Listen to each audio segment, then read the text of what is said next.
News since 6 o'clock. A dad who says a man had sex with his 13-year-old daughter is crying foul. The suspect was facing 15 to 30 years behind bars. Now he faces just 2. 24 Hour News 8's Crystal Hilliard has been looking into this case for a few days now. She joins us from the Kent County Jail with this story. Crystal?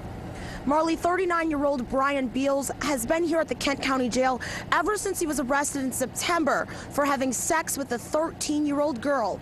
Since then, his charges have been reduced significantly. I just don't know how somebody could do anything like this to any child. Let alone his child.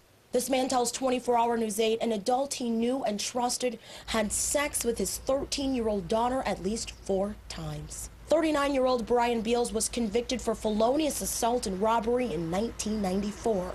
He's now facing charges in Grand Rapids and Kentwood.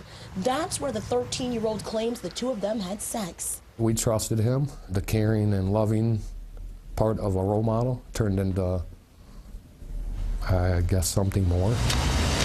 Beals was originally charged with having sex with a 13-year-old, but as part of his deal made with the prosecuting attorney, he pled guilty only to inappropriately touching her. In turn, those sex charges were dropped. Helen Brinkman from the Kent County Prosecutor's Office told us over the phone, "We plea bargained to avoid having to put the victim on trial and the possibility of a jury finding the defendant not guilty. We negotiate based on the strength of our case.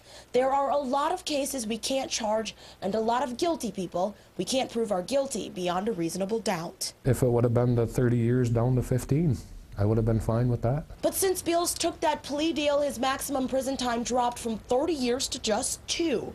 He'll be sentenced in January.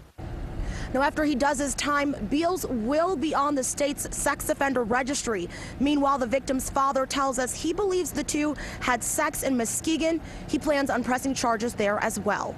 We're live at the Kent County Jail tonight. Crystal Hilliard, 24 Hour News 8. Thank you.